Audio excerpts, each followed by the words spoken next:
In the last video, we covered some basic and very elementary stuff related to crypto. Elementary, my dear Watson. But that was the basic stuff, and now that we are all a bit more informed, it's time to pick up the pace.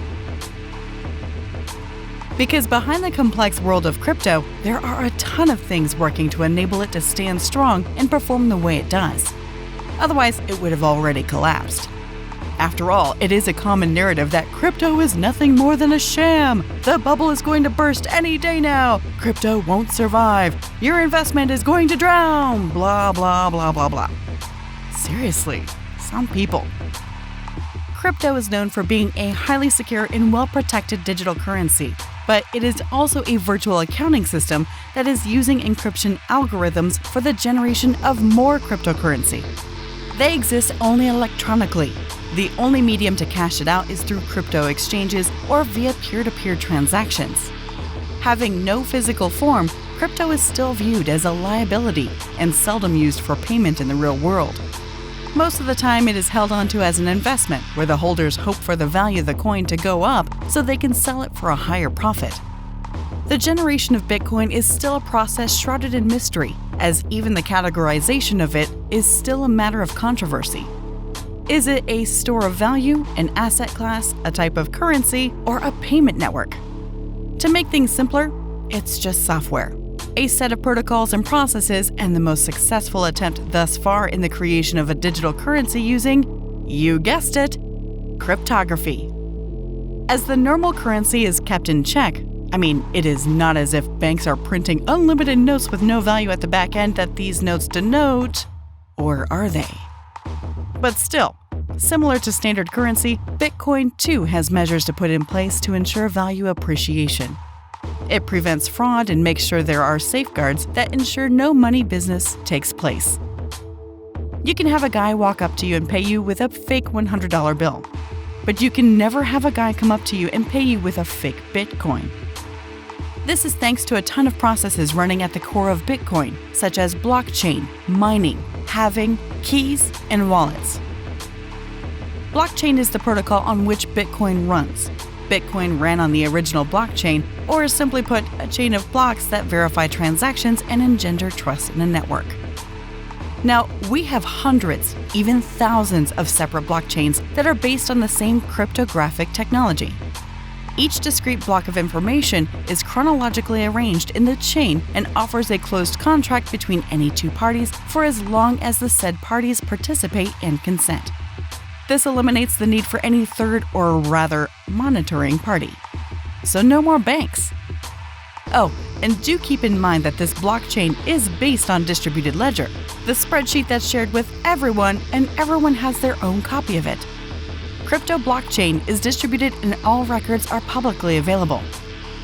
So if all the records and everything is there, how in the world is Bitcoin or any cryptocurrency created from thin air? Cryptocurrency is never just created, it is always mined. The process of mining is what allows a person to obtain Bitcoin and other cryptocurrencies. Mining is the official terminology used in the Bitcoin white paper created by Satoshi Nakamoto. But it's easier said than done, as it utilizes a massive amount of computing power, which requires equally powerful hardware and software. To further simplify it, mining is a process by which cryptocurrency transactions are verified that creates new units of cryptocurrency, or of Bitcoin. Now here comes the really hard part. With each transaction, a miner, who is also serving as a node on the blockchain network, tries to decrypt the block which contains the transaction information.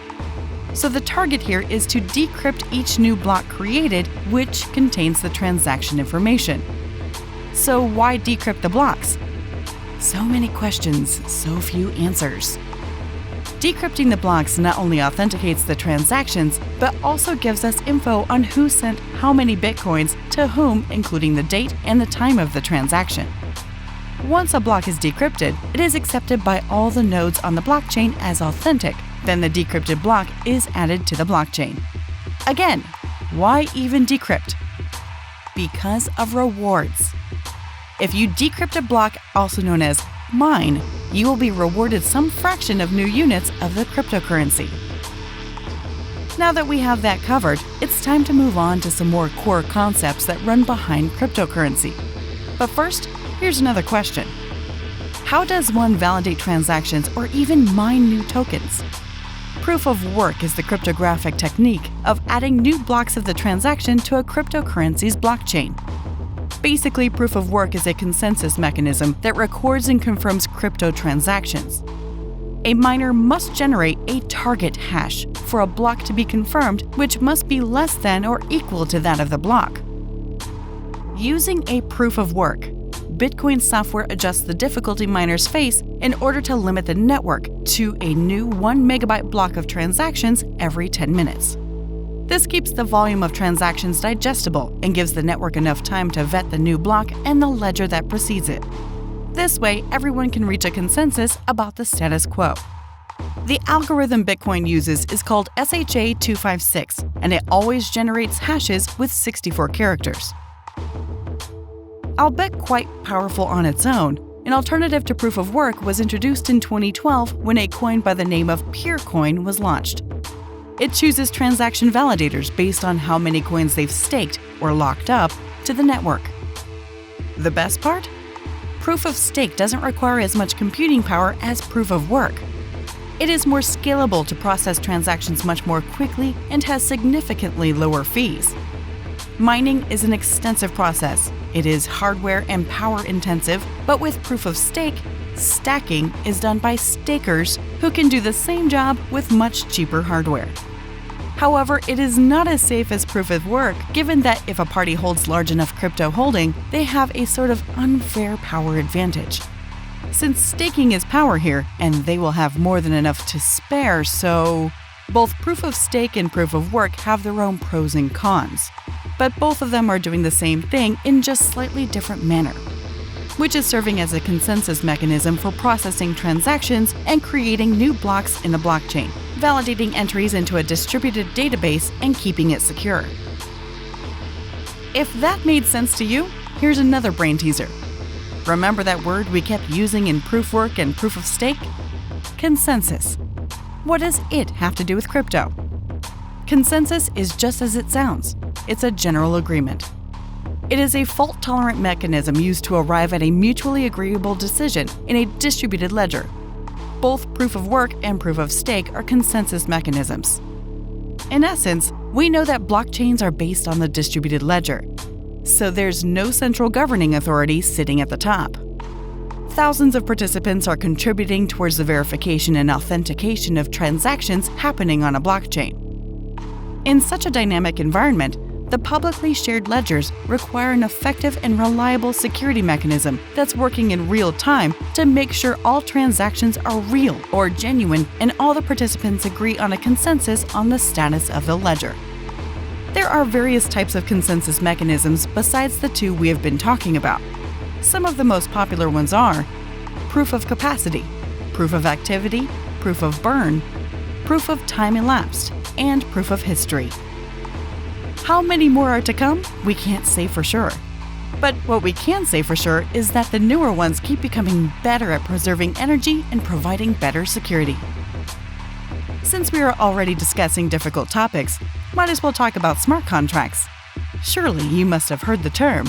I just said it like 2 seconds ago.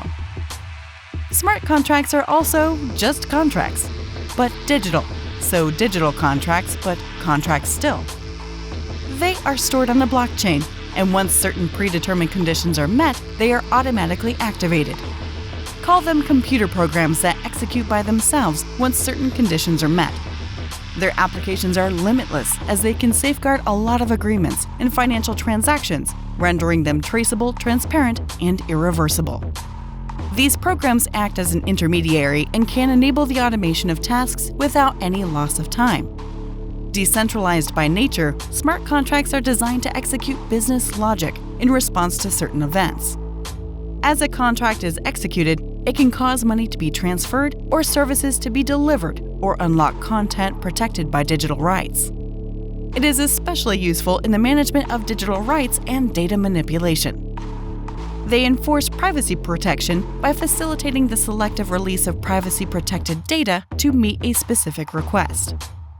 Say, for instance, John has made a smart contract that if his Bitcoin wallet receives 5 BTC from Tommy's, an ABC object under his name will change its ownership to Tommy's.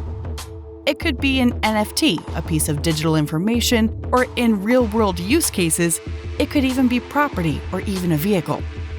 All of this works on the back of the cryptocurrencies to enable them to run securely and successfully, and not even half of it. All of this is based on blockchain, but is there just one type of blockchain? As it turns out, nope. There are more than a few types of blockchains. In total, 4. There are 4 different types of blockchain. But don't worry, it doesn't make any significant difference in terms of functionality, as the only difference is in the scope of access. The first type is the public blockchain that we are already familiar with. It is permissionless in nature and anyone is allowed to join. All nodes have equal rights and it is completely decentralized. Bitcoin is an example of a public blockchain. Then we have private blockchains or managed blockchains that are controlled by a single entity, or most commonly, an organization. There is a central authority that determines who can be a node and holds the power to decide how much right each node will have. Examples include business-to-business virtual currency exchange networks such as Ripple or Hyperledger. The third is the consortium blockchains, which are also permissioned blockchains that are governed by a group of organizations rather than a singular entity. They are more decentralized than private blockchains with higher levels of security. Finally, we have the hybrid blockchain, which, as the name suggests, is a hybrid between all the different types. Basically, they are controlled by a singular organization with a certain level of oversight performed by the public blockchain, which is needed to perform validation of certain transactions. Boy, that was a handful.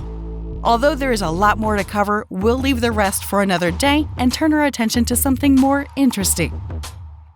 Let's have a look at some of the more interesting cryptocurrencies aside from Bitcoin that also offer various opportunities to make the most from both in terms of investment and for use as a digital currency. We'll be ranking them in terms of their market capitalization. Tether, over $78 billion. Binance Coin, over $63 billion. US Dollar Coin, over $50 billion. Cardano, over $35 billion. Solana, over $33.5 billion. XRP, over $29 billion. Terra Luna, over $21 billion. Polkadot, over $19 billion.